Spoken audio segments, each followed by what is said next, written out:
part of the process is that you arrive first at a standard colonial heritage building. No, we can't go in there yet. When people first arrive at the Rockwood Lodge, they sort of tiptoe into the room. We've made the space very quiet. People are confused, uncomfortable. We were actually quite inspired by this Rockwood Center because it does hold so much history in it. And when we first entered the living room, we weren't quite sure what we were going to do, but there was this big sign that said "Quiet, please." And so we all went, oh, we got to use that. I've turned many images that we have from past projects and Resurgence into black and white images for people to sit and take in, really just to slow them down and bring them into this space where they have a experiential art endeavor here. I mean, I'm one of those who caught on that it was performance art. I think some people were probably pretty confused by it. But yeah, I love that kind of stuff. I love experiential art. I love it being 3D and being inside it. It's very cool. I try to listen as they've come out the door, and I'd say it's about 50-50 who is silent and eyebrows furrowed and who go, okay, that was installation art, that was performance art. So it's not always clear to people, which is fine.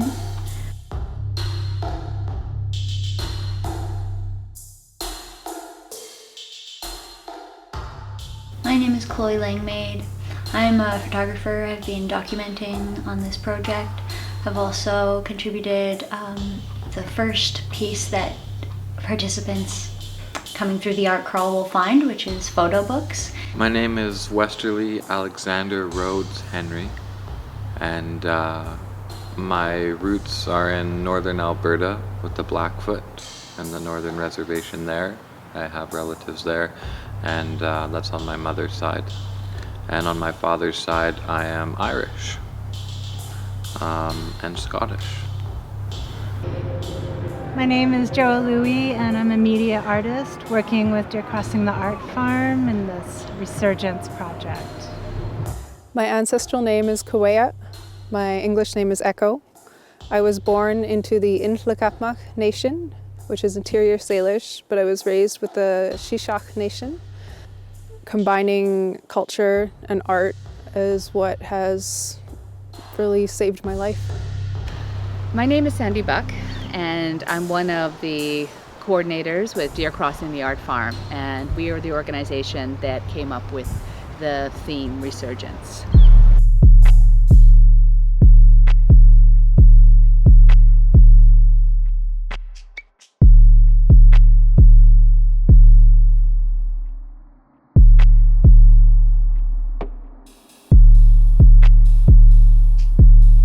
In the pavilion, you're asked to wake up and share a story and maybe look and be reminded that there are many, many, many, many stories that got us here to the space today.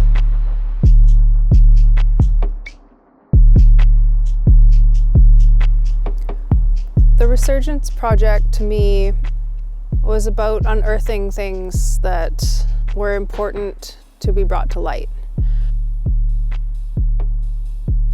It was about digging a little bit deeper as an artist and an artist collective, looking at myself as an Indigenous artist and what that means to me, what that means to my community, and how we work together as Indigenous and non-Indigenous communities, how we heal from here, what conciliation and reconciliation looks like. I worked with the team to create a piece that we titled, "What Are You?" This question came up when we were having our collaborative discussions, and that if you don't look really white, you've probably been asked that by someone. What are you? Trying to get at a layer of yourself that maybe you don't feel comfortable sharing, or it's just quite a loaded question to ask someone. You don't know exactly if they're trying to ask what your ancestry is, but that's often a way that people try and start that conversation. I'm really moved to think about what trials and tribulations my own ancestors have been through. Why did they leave China? Why did they move from village to village to village over several hundred years within China? What were they escaping from? What were they going to? Some people may choose to share their story, and of course some people may choose not to, and it's completely self-discovery journey, and we just provide maybe a venue for you to look at that and reflect.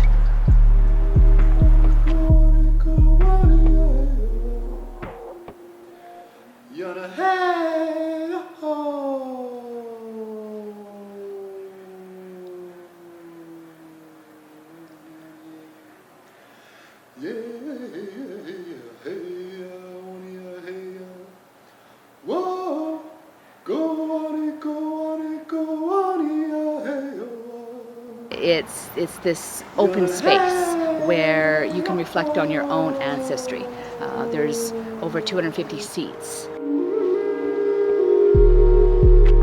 I've been a musician since I was 3, and probably in my mom's belly, as she was a musician as well. I did my Royal Conservatory up to grade 9. I'm a survivor of the conservatory, as they say. So we collaborated, and we're doing it, more traditional Aboriginal music and poetry.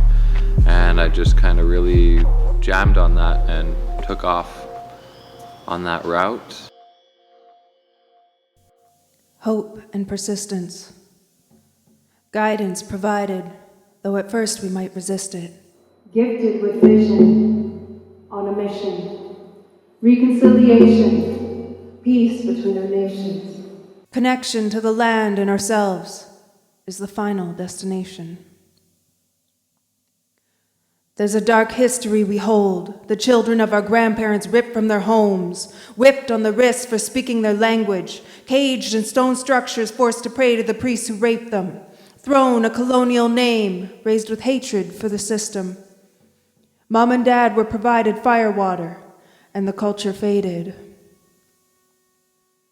Generations of natives lost the language of the land, rebranded and banned to reservations, put poison in our bodies and watch us lose our minds. Many young ones lost their lives inside the place they said would teach us to read and write. The ones that survived grew into broken adults, unable to cope with everyday life, unable to parent from the gap left inside them. Endangered and angered, little did they know. They were raising a new generation of babies, born to be warriors, protectors, and culture connectors.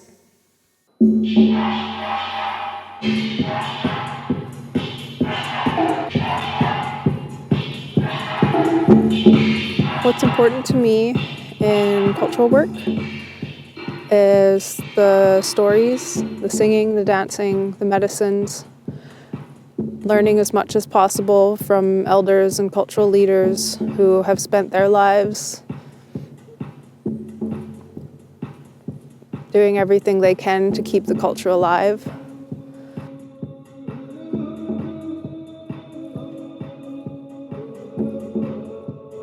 Song and dance is something that comes from the heart, and it's what's helped to free me a lot, is having my feet planted on the earth and being able to just be myself and let the ancestors flow through.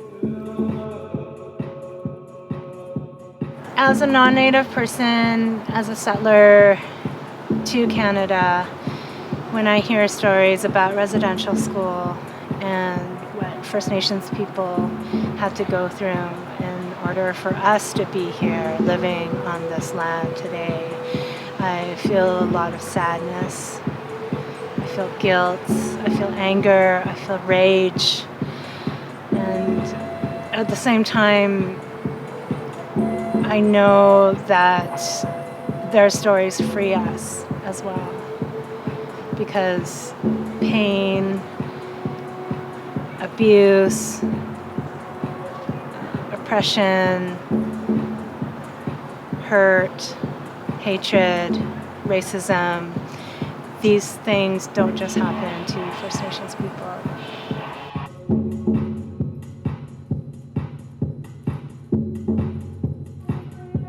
For me, Resurgence has been about facing what we are not proud of as individuals and as a nation. I think that until we do this, we can't heal or grow up.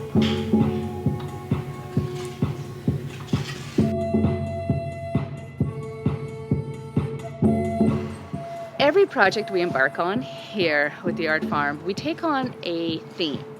And sometimes themes come with a lot of baggage. In this case, Resurgence opened up a whole other, I don't know what to call it, like this energy release, like a volcano or a geyser for everybody. And we were dealing with, you know, from power outages to emotional breakdowns to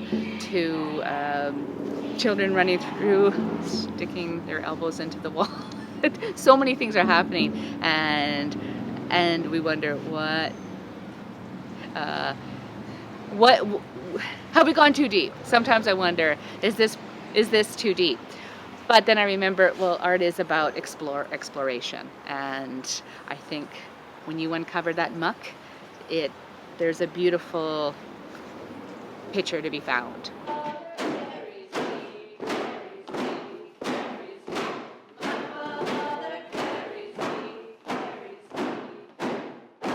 My family and I, when we went up stage to do the drumming, it was beautiful. It's just great to get the kids up there interacting and feeling the drum, the boom boom of the drum. It's great. I want my kids to experience more of that. There's something called Two World Teachings that I'm working on with my youth right now.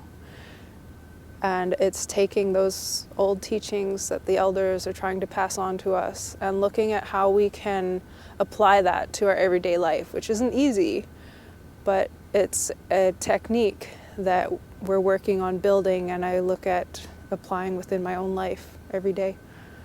The visuals were created live at the Resurgence exhibit. I was playing off the music that Westerly Henry was live jamming. We were jamming to each other's visuals and sounds and echoes, dancing. The three of us were trying to find a synergy on stage under the pressure of being in front of an audience.